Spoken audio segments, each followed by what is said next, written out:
So everything in life is risk. Yeah. You should know how to manage your risk. Sure. That is important. If risk reward ratio in stock market is very high, Okay. so you should know how to mitigate your risk. So if you can control that risk, then it is not a risky business. 95% of people made money in stock market and various other investments अगर उन्होंने उस investment को hold करके रखा 15 साल या 15 साल से ऊपर। तो स्पेक्युलेटर का मतलब होता है सट्टेबाज। तो हम सट्टेबाजी करने के लिए, सट्टा लगाने के लिए आ रहे हैं क्या स्टॉक मार्केट में? बिल्कुल नहीं। स्टैटिस्टिक्स वो बुल है जिससे आपको कभी फाइट नहीं करनी है। If you fight with the bull you will get horned. Same thing is when you fight with market forces. Market, stock market है एक प्रोबेबिलिटी का गेम। आप प्रोबेबिलिटी से फाइट कर रहे होते हैं अपनी हर एंट्री एंड एग्जिट में। आप हमेशा ढूंढ रहे होते हैं अच्छे चांसेस ज़्यादा से ज़्यादा विन करने के। कभी कभार good companies are available at cheaper valuations. तो ये चीपर वैल्यूएशंस पर आपकी प्रोबेबिलिटी बढ़ाती हैं आगे अच्छे रिटर्न्स की। That means low risk and high return kind of a scenario. और जहां दूसरी तरफ जब कोई excellent company at excellent valuation पर अवेलेबल होती है, वहां पर आपको ग्रोथ के चांसेस कम होते हैं बल्कि रिस्क ज्यादा होता है। That means high risk and low reward. अब आपको देखना है, आपको प्रोबेबिलिटी ज्यादा से ज्यादा बढ़ानी है एक्सेल करने की। It is something like you are driving a Bugatti. Yeah. Okay. So, and if you are driving a Bugatti without a seat belt, then you are taking risk on risk. Got it. Because as in the speed of that business is so high, then you should control, you should have some backup plan. As a long term investor हमारी कोशिश रहती है कहीं पर बीच में रहने की। That means जब गुड कंपनीज अवेलेबल होती हैं at lower valuation, that means our risk is lower and our probability of profit goes up. और आगे हमें काम करके देता है लॉन्ग टर्म कंपाउंडिंग, जो कि कंपनी की इंटरनल ग्रोथ ही होगी अगले दशक में। अब देखते हैं probability of winning in long term versus short term. जो भी स्टडीज करी गई लॉन्ग टर्म में, उन्होंने पाया 95% of people made money in stock market and various other investments अगर उन्होंने उस इन्वेस्टमेंट को होल्ड करके रखा 15 साल या 15 साल से ऊपर। ये इन्वेस्टमेंट्स थी म्यूचुअल फंड्स की या फिर various type of composite indexes की। यहीं पर आप दूसरी तरफ जाएंगे शॉर्ट टर्म ट्रेडिंग करने के लिए, जहां पर आप ट्रेंड्स को फॉलो करेंगे, या फिर गॉड फॉरबिड आप पहुंच गए हॉरोस्कोप के चार्ट देखने के लिए। वहां पर आपकी प्रोबेबिलिटी ऑफ विनिंग रिवर्स हो जाती है। That means 95% chances of you losing your money and only meagre 5% chance of beating an FD return. अब ये स्टैटिस्टिक्स लॉन्ग टर्म और शॉर्ट टर्म के डायरेक्टली अपोजिट है एक दूसरे के। ये राकेश शर्मा, हमारे राकेश झुनझुनवाला, ये अभी तो बेचारे चांद पर बैठे हैं, हमें छोड़कर जल्दी चले गए। ये बताते हैं एक वीडियो में कि भाई 10 लाख लोग शॉर्ट टर्म ट्रेडिंग करते हैं, उसमें से 9,99,999 बोलते हैं कि उन्होंने शॉर्ट टर्म ट्रेडिंग से पैसा कमाया है।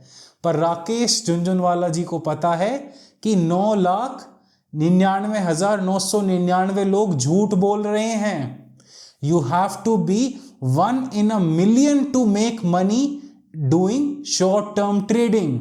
मैं बोलता हूँ 10 लाख आते हैं ट्रेड करने को, 9,99,000 आपको बोलते हैं कि हमने कमाया, 1,000 बोलते हैं हम खोए, 9,98,900 झूठ बोल रहे हैं।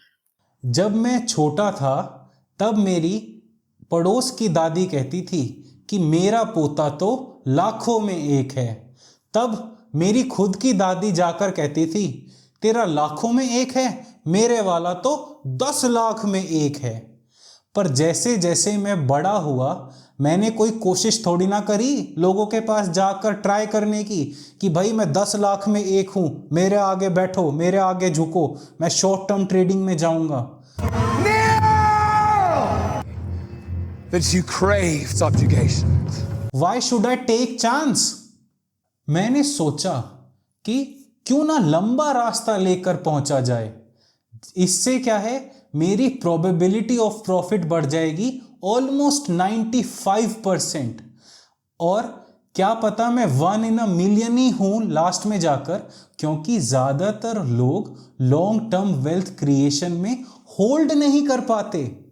Let me explain. Father of value investing Benjamin Graham अपनी सिक्योरिटी एनालिसिस में लिखते हैं कि भाई जो आप इन्वेस्टमेंट कर रहे हैं ना as an so called investor, कि भाई कंपनी केपेक्स कर रही है, अगले 3 साल में कंपनी के रेवेन्यूज इतने बढ़ेंगे, है ना, वो अगर आप कंपनी का अच्छा फ्यूचर देखकर इन्वेस्ट करते हैं, then you are not a investor, you are not an investor, you are just a speculator. बस आप खुद को लॉन्ग टर्म स्पेक्यूलेटर बता सकते हैं। भाई साहब ये देख के तो मैं ही हिल गया, तो भाई मैं भी एक तरह से स्पेक्यूलेटर ही हुआ, बस मैं लॉन्ग टर्म स्पेक्यूलेटर हूं। इससे मैंने देखा कि स्पेक्यूलेटर का अगर आप मीनिंग देखने जाएंगे यूट्यूब गूगल पर कहीं पर, तो स्पेक्यूलेटर का मतलब होता है सट्टेबाज। तो हम सट्टेबाजी करने के लिए, सट्टा लगाने के लिए आ रहे हैं क्या स्टॉक मार्केट में? बिल्कुल नहीं।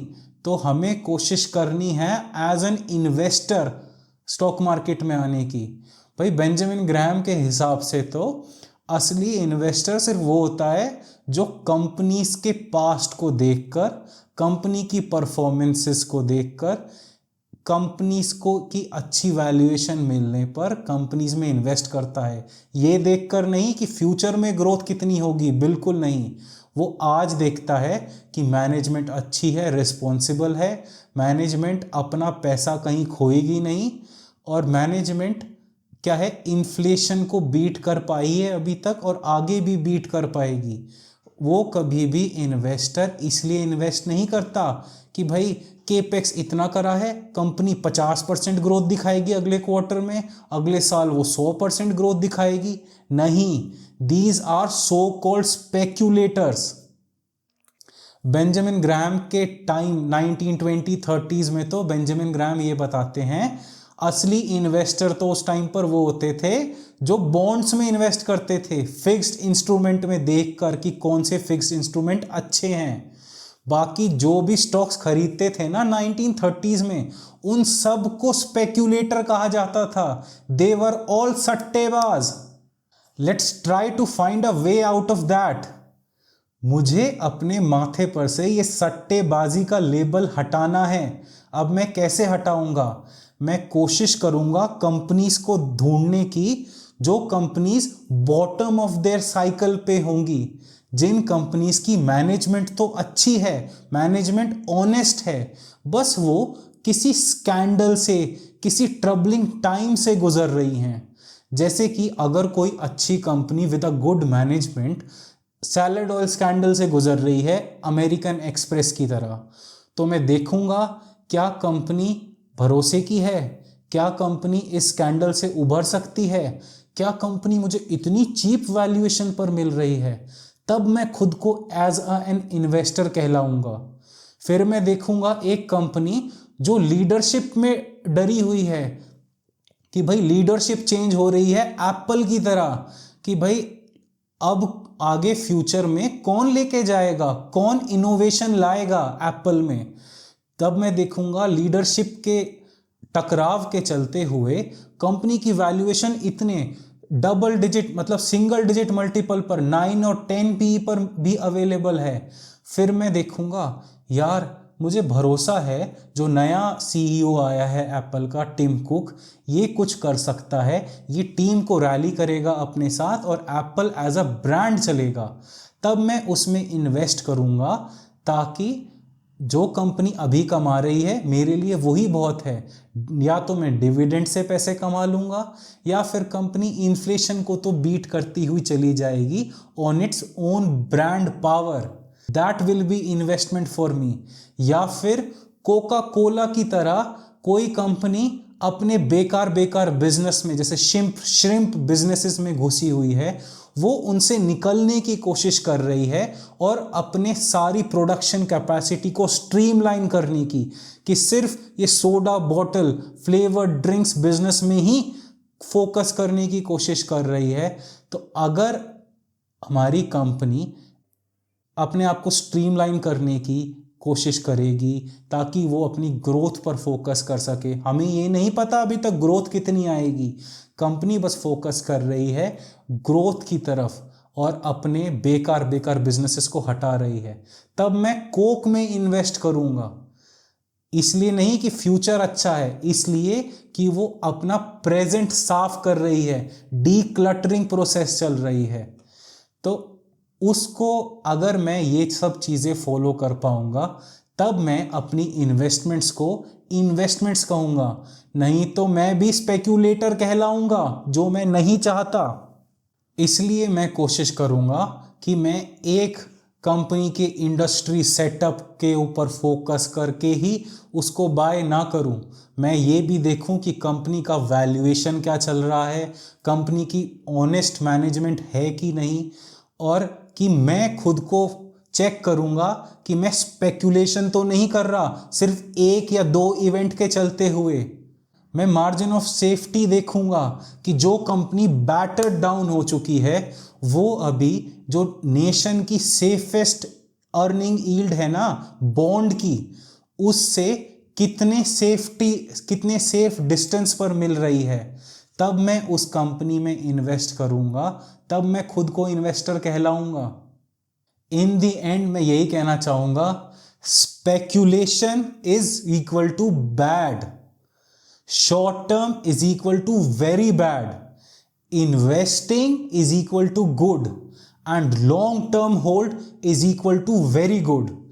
स्पेक्यूलेशन में अगर आपको गेन करना है तो आपको होना पड़ेगा 1 in a million, 1 in 10 lakh people, और लॉन्ग टर्म में अगर आपको गेन करना है तो आपको होना पड़ेगा 95 out of 100, 95 people out of 100 make money in long term. अब ये चॉइस आपकी है, आपको कौन सी डायरेक्शन पकड़नी है। आप सबने प्राइस टू अर्निंग रेशियो के बारे में तो सुना है। अगर आपको जानना है कि अपने नेशन की सेफेस्ट अर्निंग यील्ड जो कैलकुलेट करते हैं, दैट इज 10 ईयर ट्रेजरी की, उसका पीई रेशियो कैसे कैलकुलेट किया जाता है, फिर उसको अपने स्टॉक या अपनी कंपनी के पीई रेशियो से कैसे कंपेयर किया जाता है, तो ये वीडियो देखना ना भूलें। इससे आपको मार्जिन ऑफ सेफ्टी के बारे में पता लगेगा। धन्यवाद।